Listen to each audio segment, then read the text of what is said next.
Hi, gang. My name is Dr. Jay Brightlow. I'm coach and consultant with Full Circle, and joining me here is my partner in crime, Dr. Fraser Smith. Yeah, I'm Coach Fraser Smith with Full Circle Coaching and Consulting. So we thought we'd do information. We're going to do knock off a couple of videos that'll hopefully be really supportive and strong and give you guys some information on. We're going to start with team.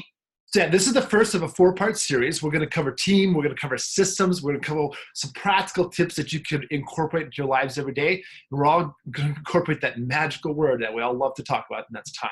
So, but let's talk about the team piece first, Fraser. I think you're the most qualified because we were actually talking behind the scenes, and Fraser's like, have you done this, this, and this? And I said, well, we're actually going to be doing that literally next week. It was supposed to happen yesterday, but we had a series of unfortunate events that we delayed it a week. So why don't you go ahead and talk about what has worked well in your team?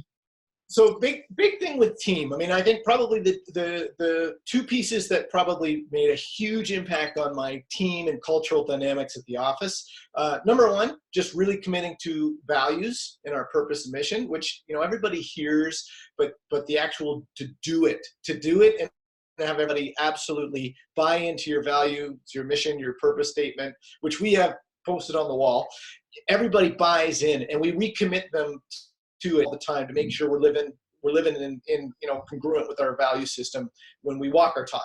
But probably the most let's just like pause there for a quick sec, because if you're new to Full Circle and you talk about values, you've heard us talk about it, but you're speaking about your individual values or your business values?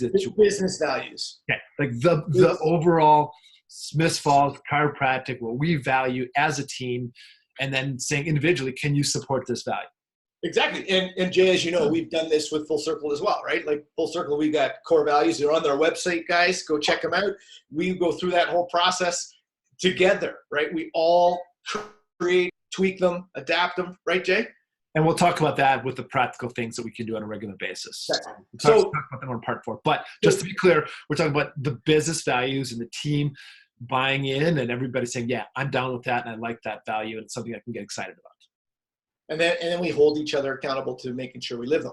Now, switching gears, the probably most impactful thing that we've done in our practice in terms of our team dynamic, our staff, and is going through a personality profile of each human and doing things like a love language. And so if you don't know what these things are, check out Gary Chapman's Love Languages, 5 Love Languages. And then there's lots of different personality profiles. We use ICS, okay, interpersonal communication style. And what it does is it helps us understand who each individual is. So I'll just do a quick summary. You can typically have analyticals, drivers, amiables, and expressives. So I and Jay. You say impressive? It sounded like you said impressive, but I know he meant expressive. That is very impressive, Fraser. So what's important is that the 4 different personality types have a completely different way of being in the world, and they're all perfect. So the better you understand who you are, but also each individual on your team is, you suddenly understand how they operate a bit better. You know you can appreciate how they think. So rather than, if they do something a certain way, you don't take it personally. You understand that, okay, this is how they operate. This is how they think. So the expressives, so why has this changed our team dynamic? We've typically done a quarterly day of team training for years. And what was really interesting is when I first taught this to my team, and we put up a big XY graph with the 4 quadrants and explain, everybody's done their numbers and we plot. Everybody is on that graph and we know exactly where they are in terms of the personality quadrants. And then we teach that. And we also list our love languages, and we have these things posted. Every single team training for about 2.5 years, my team requested that I go over that with them first. So the very thing we start with, whether we're training systems, whatever we're doing, we always did that personality profile and the actual love languages. Why? Because they valued it so much, because it helped them understand how to communicate more effectively with each other. And they also realize that sometimes when they have, maybe there's a little bit of a conflict or something, they're not connecting with one of the team members. The better they understood how they operate in the world, whether they're amiable, expressive, analytical, or what am I missing? Driver. It helps them understand how to communicate with them. And they were more effective at getting out of their own space. And so I'll give you a quick example. Expressives, we like to be told what to do. So, Jay and I are doing this vlog today. Jay's like, date, time, deadline, boom. This is when we're doing. I'm like, yeah, I'm in. That's what I like, right? Tell me what to do, and I love it. Deadline, done, got it. So Fraser, you need to get this done to me by Friday. So I need my staff, who I have an amiable staff. So she's our golden retriever. She likes to keep everybody happy.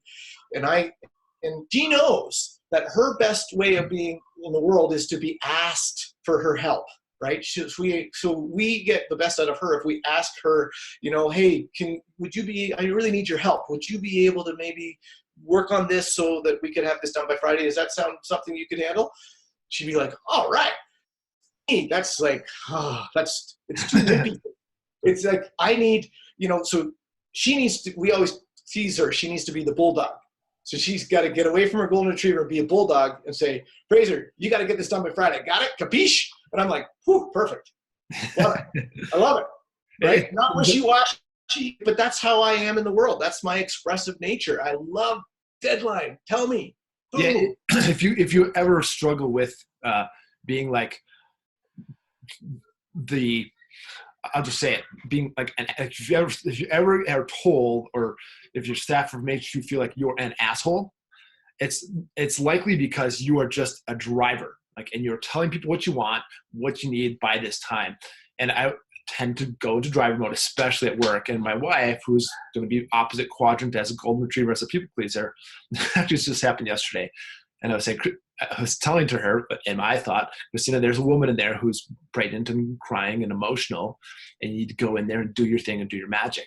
But the way I was doing it, I thought I was doing it very, but she took it as telling me what to do, not asking me. Exactly. So classic, screw up by me, not knowing her love language. And I know my wife's love language, but acting like I didn't know it. What I could have said is, Christina, there's a woman in there who's very emotional. Could you please? That's all I had to say. Could you? And in that whole thing, it wasn't a huge blow up. Christina and I worked really, really well together. But she actually rolled her eyes at me at work, and she goes, oh. I came home and I said, what was that about? And she goes, you were an asshole. So you can imagine how this changes your team dynamics, because in our office, we've got 12 human beings at various different times running around. So when they're kind of dialed in and they know how these people communicate, they know how to kind of out of your normal way of being and getting to their way of being so that you can communicate more effectively. And on the same token, just like Jay's example, when Christina was hearing it from Jay, she also knew how he is, so she was more accepting of it, even though she would have preferred to have been asked. Right? Totally, right? Like props to my wife for knowing that that's who I was, and she definitely communicated that's not okay. But so and we want to be practical about this also. If you're watching this, you guys, we include all these systems, the ICS, I was kind of looking behind me for Gary Chapman's book on love languages. It is not its normal location right now. But Gary Chapman's 5 love languages, the interpersonal communication score, these things are really easy to find online.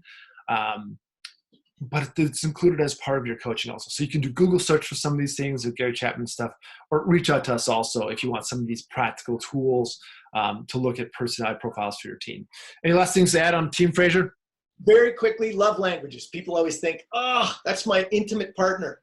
No way. Love languages, you learn how people love to be appreciated, and also how they showed appreciation is their love language. That's words of affirmation, quality time, physical touch. What am I missing? Gifts, things like that. What happens when you understand what your team, you know, how they feel appreciated, if it's a gift, you give them tiny little notes or gifts or whatever it is, and they're going to feel great. If it's quality time, and I've learned this, if it's quality time, you got to have meetings. You got to have a little bit of time. You got to give them that time, and they feel better, right? If it's words of affirmation, you have to tell them. If you keep on telling them how much you appreciate them, but they're a gifts or even a physical touch, believe it or not, they're not hearing you. They're not feeling appreciated. So just knowing how people operate and how they feel appreciated can change the dynamic in your office completely. And it doesn't have to be intimate, of course. So powerful piece.